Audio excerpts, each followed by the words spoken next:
The Texas sun was merciless that day. It burned high above the flat, endless plains, the sky washed pale by heat, as though the heavens themselves were bleached clean of mercy. Dust rolled in waves across the land, lifted by the dry wind that scraped the earth raw. Out here, the world didn't forgive mistakes, it punished them. Daniel McGraw, a rancher known more for his solitude than his company, guided his chestnut mare along the trail. He had the kind of face the land itself carved-lined, weathered, with eyes narrowed from years of watching horizons that never changed. He wasn't an outlaw, nor was he a saint. He was simply a man doing what men did on the frontier, working cattle, fixing fences, and keeping to himself. But that day, the wind carried something unusual, faint cries, weak and broken. Daniel slowed his horse. His hand instinctively brushed the butt of his Colt revolver strapped to his thigh. Outlaws weren't strangers to these lands. More often than not, sounds in the desert spelled trouble. He followed the cries, and soon his eyes locked on a sight that stopped him cold. By a weather-beaten cottonwood tree, a figure lay bound, wrists tied cruelly with coarse rope to a wagon wheel. The ground beneath was stained dark with dried blood, and the body seemed lifeless, save for the shallow rise and fall of breath. It was a woman. Her dress, once pale blue, now tattered and dirt-streaked, clung to her thin frame. Her hair, long and tangled, spilled across her shoulders like a curtain of chestnut strands. Her lips were cracked, her skin ghostly pale from thirst and sun. Daniel swung down from his horse, boots crunching in the brittle grass. Ma'am, he called cautiously, voice low but firm. The woman stirred faintly, eyelids fluttering open, eyes the color of storm clouds met his. They weren't soft, nor helpless, there was fire in them, buried deep beneath exhaustion. Her voice rasped through cracked lips. Please, don't judge me.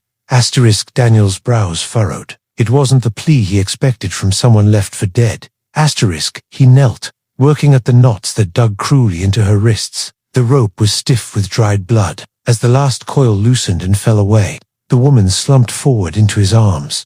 That's when he saw it. A mark seared into her skin, faint but unmistakable, the outlaw brand of the Black Vultures, a ruthless gang known across the territories for raids, robberies, and leaving no witnesses. Daniel froze, every instinct screaming at him to let go. Out here, a brand like that was a death sentence. Anyone carrying it was either a sworn member or someone who had been claimed by them. The woman's eyes locked with his, wide with desperation. I'm not what you think, she whispered. Please, just listen. The saloon whispers.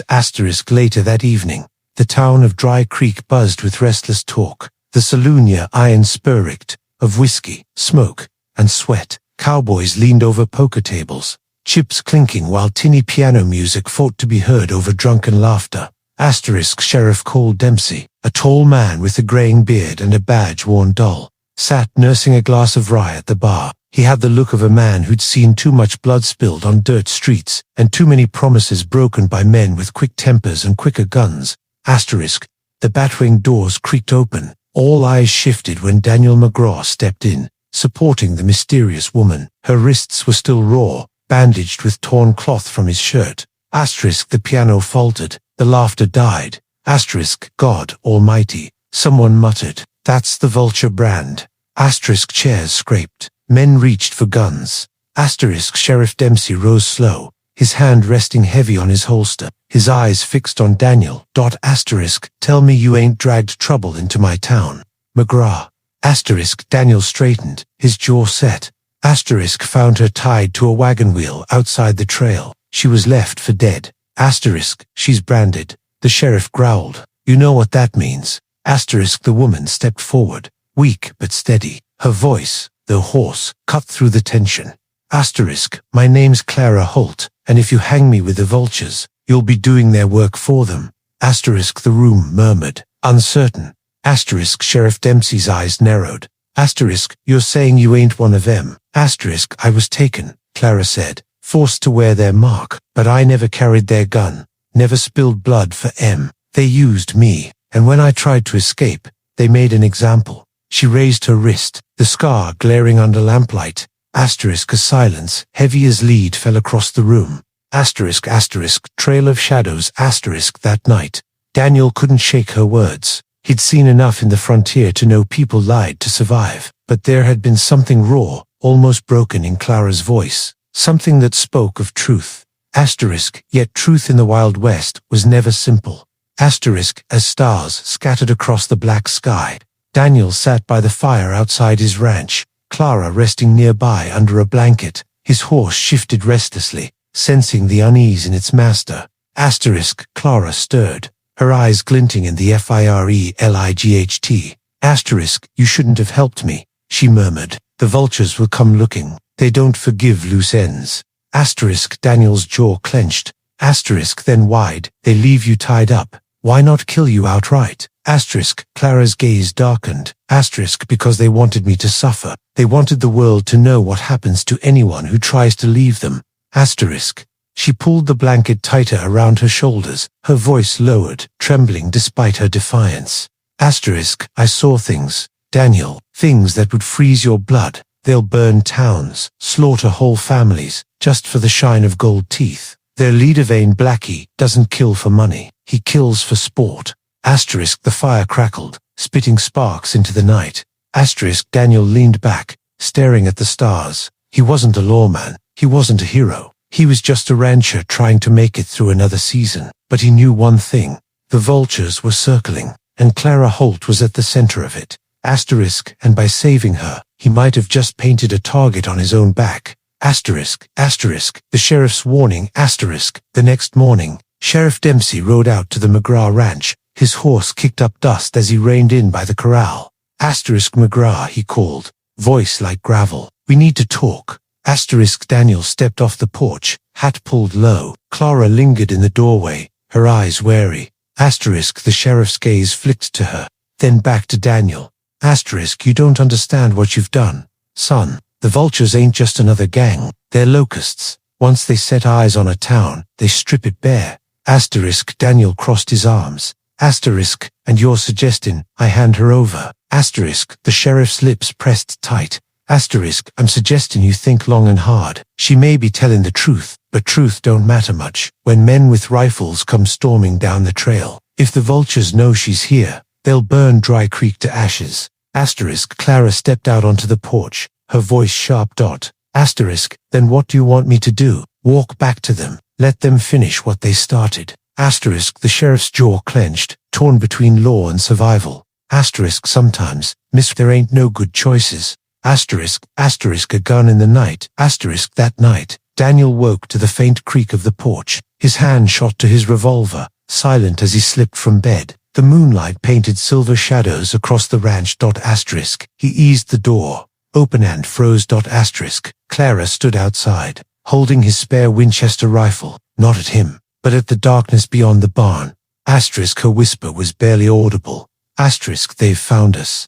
Asterisk, from the shadows, movement stirred figures on horseback, torches flickering, eyes glinting like predators in the night. Asterisk, the black vultures had come. Asterisk, and Daniel McGraw realized that his quiet life as a rancher had ended the moment he untied that rope. Asterisk, the riders emerged from the tree line like shadows given flesh, their torches flickering orange against the night wind. Horses snorted and stamped, restless under their masters' cruel hands. The black vultures, 10 of them, maybe more, spread across the ranch yard with the slow confidence of men who owned the dark. Asterisk, Daniel raised his revolver, sliding up beside Clara, who gripped the Winchester with knuckles white as bone. Asterisk, stay low, he muttered. Asterisk, Clara didn't move, her eyes locked on the lead rider, a man draped in a black duster, his face pale and sharp beneath the wide brim of his hat. Even from across the yard, the aura of menace clung to him. Asterisk, Vane Black, she whispered, her voice carried more hate than fear. Asterisk, the outlaw leader sat tall in his saddle, a half smile twisting his lips. His voice carried smooth and cold across the night air. Asterisk, McGraw, he called, step aside, and we'll leave you with your ranch intact. Hand over what's ours, and you'll see another sunrise. Asterisk, Clara stiffened, lifting the rifle. Daniel put a hand on the barrel, forcing it down. His voice was low but firm. Asterisk, they want you alive. Clara, that makes you valuable. If we fire now, we die. Asterisk, her jaw clenched. but she nodded. Daniel stepped forward, Colt at his side, but not raised. His boots crunched on dry earth as he called back. She's no property of yours. Black, she's free. You left her for dead. Vane laughed, the sound chilling. That's where you're wrong, rancher. Once you wear the vulture's mark, you never take it off. She belongs to Us body, soul, and whatever secret she's hiding. Clara shouted back, her voice trembling with rage. You branded me like cattle, but you'll never own me. The gang erupted in cruel laughter. Vane's eyes gleamed, and he raised a gloved hand. Burn it. Torches flew. Flames licked the wooden fences, haystacks, the barn. The night roared alive with fire. Horses screamed.